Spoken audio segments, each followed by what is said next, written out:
Isa rin ito sa patok gawin para po i-level up yung ating napakasarap na puto ala Goldilocks.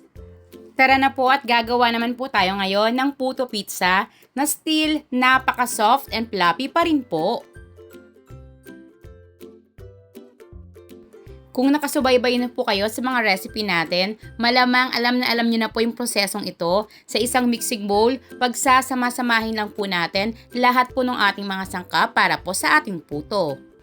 Dito po sa ating puto recipe, kung ayaw nyo pong gumamit ng powdered milk, available po sa inyo ang evaporated milk, pwedeng yun po yung ipalit nyo dun po sa ating pinaka-liquid or dun po sa ating pinaka-tubig. Basta make sure lang po alam nyo yung pinaka-consistency ng ating puto mixture. After po nating mapagsama-sama lahat ng ating mga dry ingredients, i-mix po natin itong mabuti. Then ihahalo naman po natin ngayon yung ating mga wet ingredients. Habang pinapanood nyo po itong ating video ngayon, nasang lugar po kayo? I-comment nyo nga po nang malaman naman po ng inyong mommy loves kung hanggang saan maabot itong ating mga video recipe. Ngayon po, naihalo na po natin lahat ng ating mga sangkap sa ating puto ala Goldilocks. Ang gagawin naman po natin ay haluin po natin ito. Pero make sure lang po na huwag nyo po itong i-overmix. Nang sa ganon, maganda po, soft and fluffy po yung pinakaresulta ng ating puto. Kung sakaling hinalo niya na po ito at marami pa po kayo mapansing buo-buo, salain nyo na lang po yung inyong mixture. Nang sa ganon, makasure po kayo na hindi po ito ma-overmix. At dito po sa ating video, gumamit po ako ng margarine. If ever po na available sa inyo yung butter, pwede po na yun yung inyong gamitin. Pwede nyo rin po itong palitan na lang ng mantika kung sakaling yun lang po yung available sa inyo, sing dami lang po nung nilagay nating margarine. At para makasure po kayo sa inyong mixture, i-check nyo po yung pinaka-consistency nito. Dapat hindi po ganun kalabnaw, hindi naman po ganun kalapot.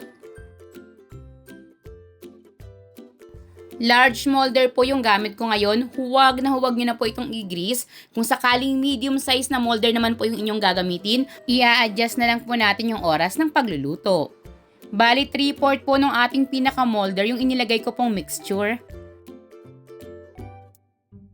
Dahil ang aim po natin ay maging malapit sa ito pong ating puto, maglalagay po tayo sa pinakaibabaw rito ng ketchup. Pwede rin po kayong gumamit rito ng pizza sauce. Much better pong maisalin nyo yung ketchup or yung sauce na gagamitin nyo sa squeeze bottle. Nang sa ganon, mas madali po itong mailagay sa pinakaibabaw ng puto. Or kung sakaling hindi po ito available sa inyo, pwede nyo po itong ilagay sa isang malinis na plastic, then butasan nyo na lang po ng maliit. Maglalagay rin po tayo rito ng ham na hiniwa lang din po natin ng maliliit. Ikalat lang rin po natin ito sa pinakaibabaw ng ating puto.